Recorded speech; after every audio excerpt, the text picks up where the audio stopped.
A single terminal screw vibrating loose is one of the most destructive mechanical failures in a modern building.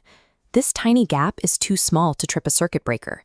The panel looks perfectly normal, but inside the walls, that loose connection is quietly initiating a devastating chain reaction throughout the building.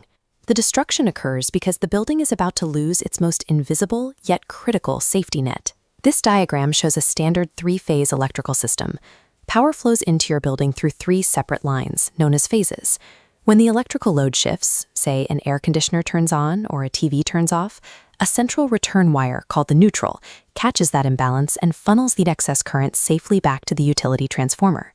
As long as this connection is tight, it acts as a mathematical anchor. It keeps the system's center locked tight at exactly 0 volts.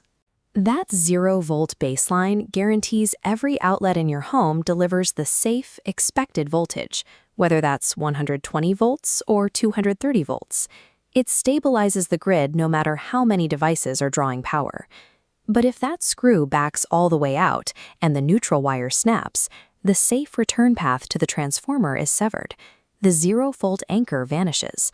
Without that physical connection, the local electrical grid loses its mathematical reference point, exposing the building to uncontrollable voltage swings. Engineers call this sudden instability neutral drift. Because the current can no longer return to the source through the neutral wire, it desperately seeks another way out. It is forced to travel backward across the other phases. This detour rewires the physics of your house. It takes independent appliances that were wired in parallel and forces them into a single series loop. This new loop bridges a massive 400-volt gap straight between phase A and phase B. Inside a room, the visual symptoms are chaotic. Lights connected to one phase flare up to a blinding white, while lights on the opposite phase dim down to a weak orange glow. The appliances are no longer pulling safe, independent power from the utility. Instead, they are directly fighting each other for their share of that massive 400-volt divide. To see exactly how destructive this fight gets, we can look inside a standard surge protector plugged into one of those overvolted outlets. These strips rely on a component called a metal oxide varistor, or MOV. It is engineered to absorb extremely brief voltage spikes, like a millisecond surge from a lightning strike. It is completely incapable of holding back a sustained, continuous wave of 400 volts. Under that relentless pressure, the MOV begins to conduct current continuously. It enters a state of thermal runaway, dragging about 160 watts of concentrated heat directly into its core. The disk rapidly hits 350 degrees Celsius. It melts right through the plastic enclosure, vaporizes the surrounding insulation, and ignites a structural fire. So why doesn't the circuit breaker trip and stop the fire? Because a standard 15-amp breaker is looking for a massive surge in current. This catastrophic melting process only pulls about 0.4 amps. To the electrical panel, a 0.4 amp draw looks exactly like a harmless light bulb. The building's primary safety defenses are useless against an open neutral because the fault mimics low-power operation while generating extreme localized heat. The rule dictating which devices survive and which burst into flames comes down to electrical resistance, or impedance. The entire circuit acts like a seesaw. This animation illustrates the core mechanic.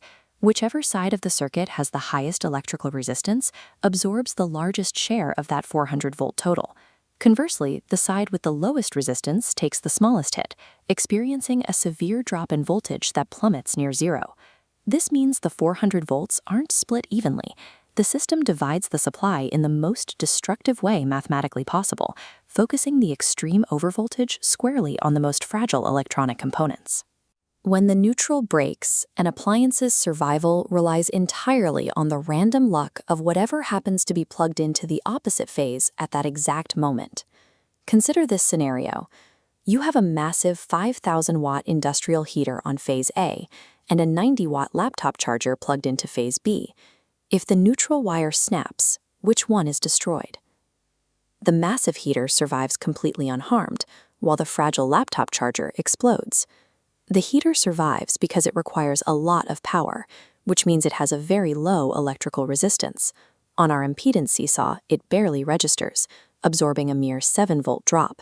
It simply cools down and stops working. The charger, however, converts the incoming AC power into DC. To find the peak DC voltage, you have to multiply the RMS voltage by the square root of 2, about 1.414.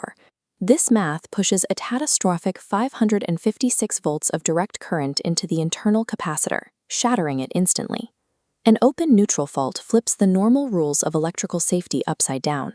Heavy, power-hungry machines shrug off the event, while delicate microelectronics act as sacrificial fuses. As the neutral drifts, the current energizes the home itself, creating a severe shock hazard. With the primary neutral path gone, the trapped current desperately seeks the earth through any alternative pathway it can find, a phenomenon known as ground potential rise. It will push through copper plumbing pipes, gas lines, and the thin metal shielding of cable TV wires. This rogue current energizes the physical structure of the home.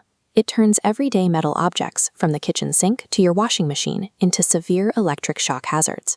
You have to know the warning signs.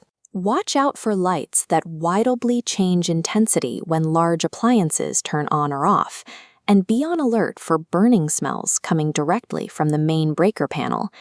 This entire catastrophic, invisible imbalance stems from nothing more than a single loose screw or a snapped wire. If you see these signs, shut off the main breaker with protective gloves and call a utility professional immediately, before the missing anchor burns the building down.